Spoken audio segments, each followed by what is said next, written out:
घर को एक नई नवेली दुल्हन की तरह सजाया गया था। घर के हर हिस्से को ऐसे सजाया गया था मानो कि वो एक नई नवेली दुल्हन हो, और पूरे घर में रंग बिरंगी रोशनियों का जैसे कि सैलाब आ गया था। घर के बच्चे, बूढ़े, जवान, औरतें सब नए कपड़े पहने हुए इधर उधर भाग दौड़ में मसरूफ हो चुके थे। कान पड़े आवाज भी सुनाई नहीं दे रही थी कि एक तरफ शादी में आई हुई लड़कियां, नौजवान लड़कियां बुफर में जोरदार सॉन्ग्स जो शादी में बजाए जाते हैं वो सुन रही थी, और एक तरफ पुराने उम्र की यानी कि मिडिल एज औरतें वो ढोलकी पर थाप लगा लगा कर जोर जोर से गाने भी गाए जा रही थी। यानी कि कुल मिला के माहौल ऐसा था कि कान पड़े आवाज नहीं आ रही थी। एक तरफ बुफर, दूसरी तरफ ढोलकी, तमाम लोग अपने अपने एंजॉयमेंट में लगे थे। शमशाद की खुशी तो इतनी ज्यादा थी कि वो बता भी नहीं सकती थी, क्योंकि आज उसके इकलौते भाई राहिल की शादी थी, जो कि राहिल की अपनी पसंद की लड़की से ही होने जा रही थी। यानी कि राहिल की लव मैरिज थी। राहिल उस लड़की से 4 साल बड़ा था और पेशे के एतबार से वो एक डॉक्टर था।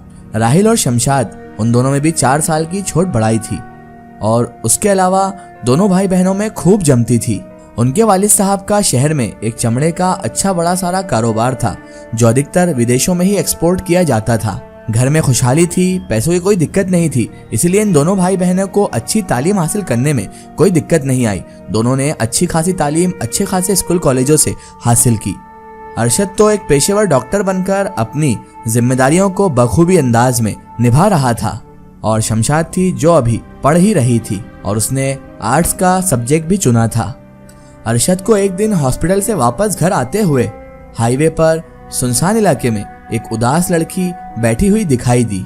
अरशद अपनी धुन में पहले तो गाड़ी को स्पीड से दौड़ाते हुए बहुत आगे निकल चुका था, लेकिन फिर अचानक से उसे बैक मिरर में वो लड़की दिखाई दी जो उदास अपना सिर नीचे झुकाए हुए हाईवे पर अकेली बैठी हुई थी।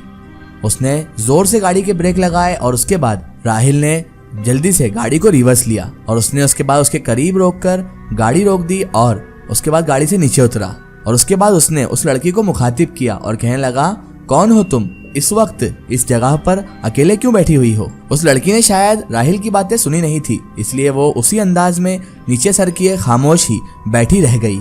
यह अजीब मंजर देखकर राहिल ने सड़क के दोनों जानिब दूर दूर तक देखा, लेकिन वहां तो दूर दूर तक कोई इंसान, कोई गाड़ी और कोई भी ग्रुप मौजूद ही नहीं था। वहां पर तो बिल्कुल सुनसान इलाका था।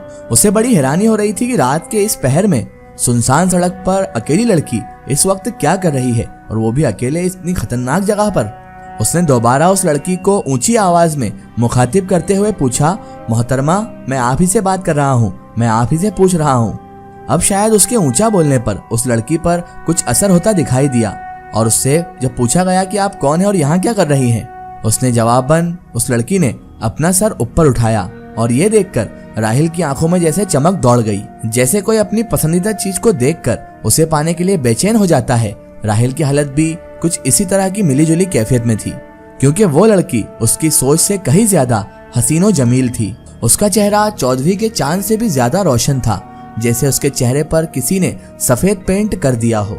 उसके सफेद चेहरे पर काली काली आंखें बहुत ज्यादा अच्छी लग रही थी। उसके होंठ ऐसे थे मानो जैसे गुलाब की पंखड़ियां हों। उसके लिबास से तो ऐसा लग रहा था कि जैसे वो अभी अभी किसी शादी से आ रही हो। गर्ज उसको देखकर ये मालूम होता था कि जैसे कुदरत ने उसे बड़े प्यार और बड़ी फुर्सत से तख्लीक किया है। उसकी ये जाहिरी शक्ल और खदोखाल देखकर राहिल ने फौरी तौर पर अपने दिल में फैसला कर लिया था, और राहिल अब दिल ही दिल में इस लड़की को अपनाने का भी सोच चुका था। उस लड़की ने जैसे ही आंखें उठाकर सामने खड़े राहिल को देखा तो अचानक उस लड़की की आंखों से आंसुओं की झड़ी सी लग गई। तभी उसने रोते रोते हुए राहिल को बताया कि वो एक जगह पर शादी में गई थी, लेकिन वहां पर उसकी बनी नहीं और उसके कजिन से झगड़ा हो गया, और वापसी में उसके कजिन ने उसे इंतकाम यानी बदला लेने की वजह से इस सुनसान रास्ते पर अकेला ही छोड़ दिया और वो यहाँ से भाग गया। उसके बाद वो लड़की कहने लगी कि मैंने उसकी बहुत ज़्यादा मिन्नत समाजत भी की, बहुत इल्तिजा भी की, लेकिन मेरे रोने धोने से और मेरी इल्तिजा से भी मेरे कजिन पर कोई फर्क नहीं पड़ा, और मुझे वो छोड़कर चला गया। और पिछले 2 घंटे से मैं यही सुनसान सड़क पर इस किनारे पर बैठी हुई हूँ और अपने आप को संभाली हुई हूँ, और मैं यही सोच रही थी कि शायद कोई नेक इंसान मेरी मदद को आ जाए। और मैं इसी सिलसिले में इस रोड पर बैठी हुई गाड़ियों को देख रही थी, लेकिन अब तक कोई भी गाड़ी मेरे लिए नहीं रुकी थी। मुझे यहाँ बहुत ज़्यादा डर भी लग रहा था, मगर कोई भी मेरे पास नहीं रुक रहा था, ना ही कोई गाड़ी इतनी देर से यहाँ पर आ रही थी जो मेरी मदद कर सके। फिर मैं क्या कर सकती थी और कहाँ जा सकती थी, इसीलिए मैं मदद की मुंतजिर थी कि कोई नेक बंदा आए और मेरी मदद करे। लड़की इस तरह से बोले जा रही थी जैसे वो पहले से गुस्से से भरी बैठी हो और वो किसी को सुनाने के लिए ही यहाँ पर बैठी हुई हो, और किसी हमदर्द को उसने सामने पाकर जवाब में सारी हालत और सारी तकरीर बयान कर डाली थी।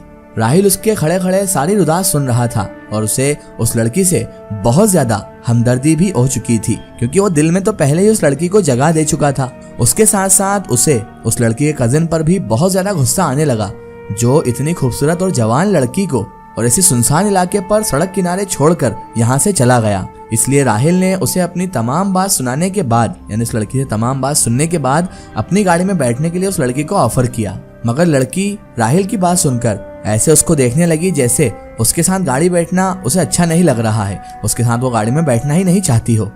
और राहिल भी शायद उसके चेहरे के तासुरात से ये अंदाजा लगा चुका था कि ये लड़की मेरे साथ बैठने के लिए राजी नहीं है। हालांकि कुछ देर पहले तक तो वो लड़की खुद ही बता चुकी है कि वो यहाँ पर बैठे हुए किसी की मदद की मुंतजिर थी कि कोई शख्स आए और उसकी मदद करे। और अब जब राहिल उसकी मदद के लिए पहुंच गया था तो अब वो उसके साथ गाड़ी में बैठने से भी हिचकिचा रही थी और गाड़ी में बैठने के लिए एग्री नहीं हो पा रही थी।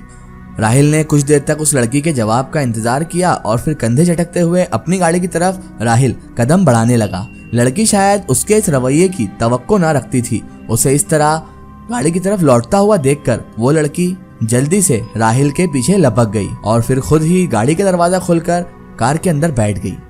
तभी राहिल ने गाड़ी आगे बढ़ा दी। रास्ते में वो उस लड़की से मुतालिक काफी मालूमात हासिल कर चुका था। उसका नाम साइमा था और उसके वालिदैन इस दुनिया से गुजर चुके थे, यानी कि वो इंतकाल कर चुके थे। उसका कोई बहन भाई भी मौजूद नहीं था और रिश्तेदारों में सिर्फ एक यही कजिन था जो उसे आज इंतकाम के तौर पर इस सुनसान रास्ते पर इतनी रात को छोड़ गया था। और इसके इस कजिन का शहर में जनरल स्टोर था। वो शादीशुदा था और बीवी बच्चों के साथ वो भी एक किराए के मकान में रहा करता था। वालिदैन के इस दुनिया से गुजर जाने के बाद साइमा अपने कजिन के साथ उसके ही घर पर रहती थी और उसके कजिन के घर में उसकी हैसियत एक नौकरानी, एक मुलाजमा जैसी थी, यानी कि वो एक नौकरानी की तरह अपनी इस कजिन को रखता था। इसीलिए साइमा को वहां रहने के लिए उनके घर के सारे कामकाज करना पड़ते थे। उस लड़की की बातों से तो राहिल को ऐसा ही लगा कि वो अपने कजिन के घर में दोबारा जाना ही नहीं चाहती थी और वो वहां से निजात पाना चाहती थी, खास तौर पर इस सूरत हाल में कि जब उसका कजिन इतनी छोटी सी बात पर उसे यूं सुनसान सड़क पर छोड़कर इस वक्त भाग गया हो। बहरहाल जो कुछ भी था, लेकिन राहिल के दिल में तो लड्डू ही लड्डू फूट रहे थे। उसके तसव्वुर में वो साथ बैठी इस हसीना को, साइमा को, अपनी दुल्हन के रूप में देख रहा था और वो मनी मन ख्याली पुलाव भी बना चुका था। तकरीबन 20 मिनट ड्राइव करने के बाद राहिल की गाड़ी शहर के एक पुररौनक और लाइट वाले इलाके में दाखिल हुई। दोनों तरफ खूबसूरत मकान बने हुए थे, लेकिन इस वक्त बाहर कोई बंदा तक दिखाई नहीं दे रहा था। उसके बाद राहिल ने अपनी गाड़ी सियाह गेट के सामने रोक दी। ये राहिल का ही घर था। उसने गाड़ी से नीचे उतरकर बैल दी और एक हल्की सी घंटी बजने की आवाज के साथ थोड़ी देर बाद दरवाजा खोला गया और अगले ही लम्हे उसे दूसरी तरफ दरवाजे के अपनी बहन का चेहरा दिखाई दिया। शमशाद ने जल्द से दोनों गेट खोल दिए, क्योंकि उन्होंने कोई चौकीदार भी नहीं रखा था, इसलिए गेट खोलने का काम भी शमशाद को ही करना पड़ता था। वैसे भी दोनों बहन भाई में बहुत अच्छी जमती थी और वो एक दूसरे से काफी बातें शेयर किया करते थे। राहिल ने गेट खुलता हुआ देखकर अपनी कार पोर्च में लाकर खड़ी कर दी और दूसरे ही लम्हे उसे शमशाद की फटी हुई हैरत भरी आंखें उस लड़की से जो कार से उतरकर उसके सामने खड़ी हुई थी उस पर टिकी हुई दिखाई दी। वो लड़की भी अजीब सी निगाहों से शमशाद और घर की तरफ निगाहें दौड़ाने में मसरूफ थी। राहिल ने सिचुएशन को संभालते हुए कहा, शमशाद ये साइमा है, मगर इसके बारे में तुम्हें बाकी बातें मैं बाद में इत्मीनान से बताऊंगा, अभी कुछ भी मत पूछना। उसके बाद राहिल साइमा को लेकर और शमशाद को लेकर अपने घर में चला गया। इसका एक स्टोरी हम देखेंगे इसके अगले पार्ट में।